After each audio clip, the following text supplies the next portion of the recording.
Sir আমি কিন্তু সরাসরি মানুষ এই ৫০ বছর যে প্রশ্নটা আপনাকে করার জন্য অপেক্ষায় আছে আমি মনে করি। ৭৫ কেন হয়েছিল স্যার? ইলিয়াস, ৭৫ তোমার কি বয়স ছিল আমি জানি না। তবে আমার জন্ম হয় নাই স্যার। হ্যাঁ, তবে ৭৫ যে মুজিব মুজিব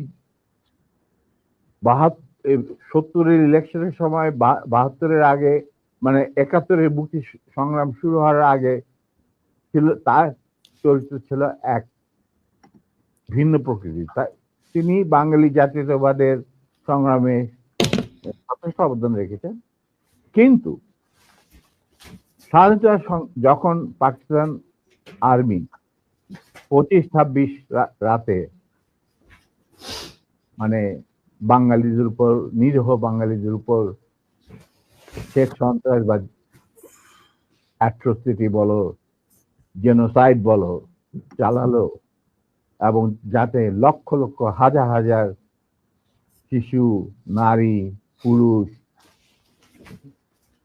প্রাণ হারালো, ছাত্র জনতা, কোনো কারণ ছাড়া।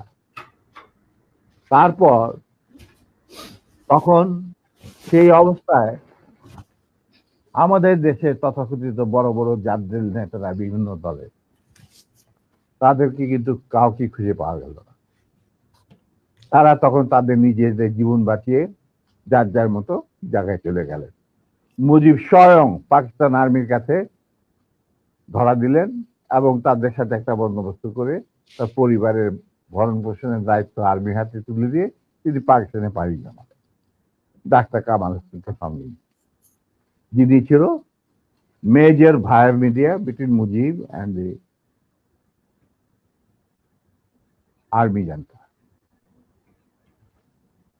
তখন সেই দিশাহারা মানুষ বুঝতে পারছিল না বাংলাদেশে যে তারা কি করবে, তারা কোথায় যাবে, কিভাবে নিজের প্রাণ বাঁচাবে। সেই সময় চিটাগাঙ্গে থেকে ভেসে আসলো মেজর জিয়া স্বাধীনতার ডাক। আমি তখন পাকিস্তানে চাকরিরত অবস্থা।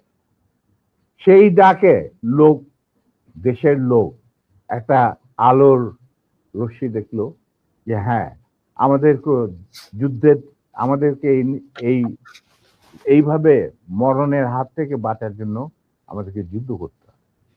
Simple is that. আর সমস্ত দেশে সর্বপরিসরে লোক বিদ্রোহ, সেই মুক্তিযুদ্ধ সংগ্রামে ডাকে সাড়া দিয়ে মুক্তিযুদ্ধ গড়ে তুলবে। আমরাও এখানে বসে থাকুন না।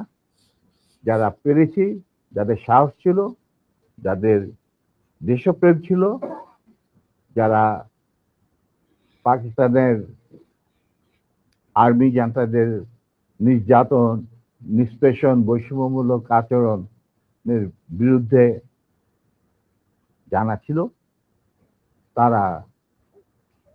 তারাও সেই সংগ্রামে যোগ দেন।